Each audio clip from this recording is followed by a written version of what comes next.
রসগোল্লার গন্ধ পাচ্ছি।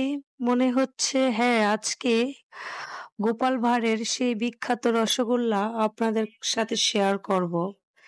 আজকে এই গোপাল ভাঁড়ের রসগোল্লার ভিডিওটা দেখতেছিলাম। হঠাৎ করে রসগোল্লা খেতে ইচ্ছে করলো। কি আর করার?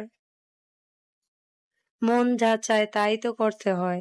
ভাবলাম আজকে একটু রসগোল্লা তৈরি করে দেখি। তো যে ভাবনা সেই কাজ। এখন আমি রসগোল্লা তৈরির জন্য চুলাতে দুধ বসিয়ে ছানা কেটে নিয়েছি। তো এবার ২-১টা বলক আসা পর্যন্ত অপেক্ষা করছি। খুব একটা সিদ্ধ করব না। এতে করে ছানাটা রবারের মতো হয়ে যাবে। যাই হোক, চুলা থেকে নামিয়ে পানি ঝরে নিয়েছি। এখন ফ্রিজের ঠান্ডা পানি দিয়ে ছানাগুলোকে ভালোভাবে ধুয়ে নিচ্ছি। এতে করে কি হবে? ছানাটা অনেক সফট হবে। এখন এই ছানাগুলোকে পানি থেকে উঠিয়ে চিপে একটা রশির মধ্যে ঝুলিয়ে রাখবো ফাঁসির আসামির মতো, যাতে এক্সট্রা পানিগুলো সব বের হয়ে যায়। আর এদিকে আমি একটা হাঁড়িতে ১ কাপ চিনি দিয়েছি। এবার এখানে ২ কাপের মতো পানি দিয়ে দিব। দিয়ে চুলাতে বসিয়ে দিয়েছি। যে ছানাটা দেখতে পাচ্ছেন পানি ঝরিয়ে নিয়েছি। এবার এটাকে ভালো করে মথে নেব। মথাটা যত সুন্দর হবে রসগোল্লাগুলো তত সফট এবং মসৃণ হবে। এই কাজটাকে একটু সময় নিয়ে করতে হবে। তাড়াহুড়া করা যাবে না। ভিডিওতে লক্ষ্য করুন কিভাবে মথা দিচ্ছি। তো এইভাবে করে মথে নিবেন।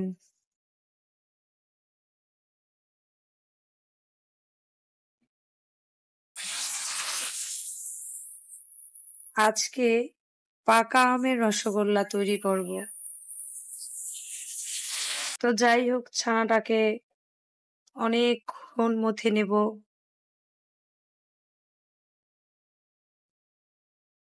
দেখুন, মথতে মথতে এরকম একটা আটার খামিরের মতো হয়ে যাবে।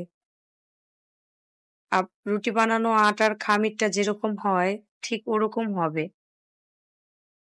তো মথা শেষ। এখন এ পর্যায়ে এখানে আমি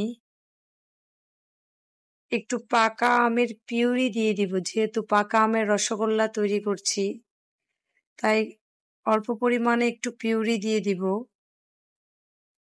এখন এখানে আমের স্ট্রং ফ্লেভারের জন্য একটু ম্যাঙ্গো এসেন্স দিয়ে দিচ্ছি। এটা হাতের কাছে থাকলে দিবেন, না থাকলেও কোনো সমস্যা নেই। এবার এখন আরো কিছুক্ষণ একটু ভালো করে মথে নেব।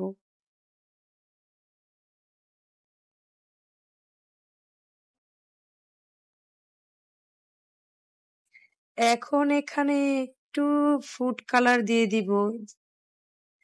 এটা অপশনাল, আপনারা চাইলে নাও দিতে পারেন। তবে আমার কাছে মনে হলো দিলে একটু রসগোল্লাগুলো দেখতে খুব সুন্দর নাদুস নাদুস দেখাবে, তাই দিয়ে দিলাম। তো এখনই ভালো করে ফুড কালারটাকে মিক্স করে নিচ্ছি। এবারে ছানাটাকে মথে মথে একেবারে আটার গোলার মতো তৈরি করে নিব।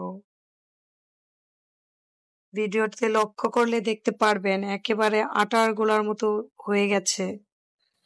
তার মানে ছানাটা মিক্স করা হয়ে গেছে।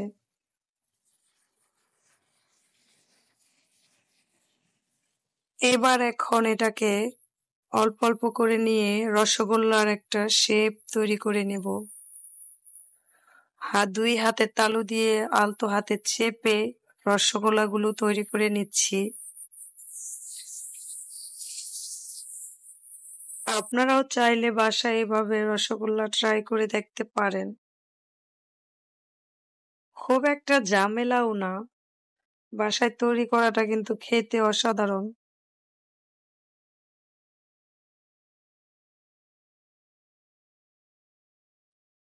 তো যাই হোক, অনেক ঘষা মাজা করার পরে এরকম রসগোল্লার শেপ দিয়ে নিচ্ছি। বাকিগুলাও সেম প্রসেসে তৈরি করে নিচ্ছি।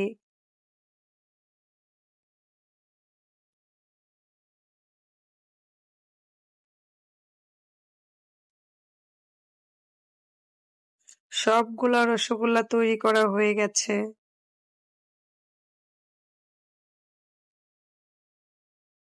দেখতেই পাচ্ছেন।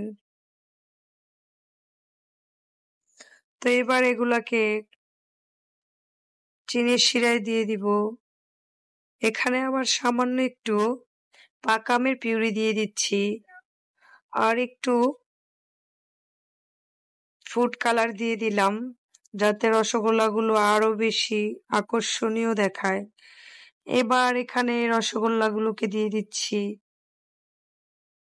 চুলার আঁচটাকে মিডিয়ামে রেখে এগুলাকে জাল করে নিব। এখন একটা ঢাকনা দিয়ে ঢেকে দিব কিছুক্ষণের জন্য। প্রায় ১০ মিনিট পর ঢাকনাটা উঠিয়ে দেখুন রসগোল্লাগুলো কিন্তু কি সুন্দর হয়েছে বড় বড়। এবার চুলা থেকে নামিয়ে গরম গরম পরিবেশন করে নিয়েছি। আপনারা চাইলে ঠান্ডা করেও খেতে পারেন, কোনো সমস্যা নেই। একটা তুলে দেখাচ্ছি কতটা স্পঞ্জি হয়েছে দেখুন।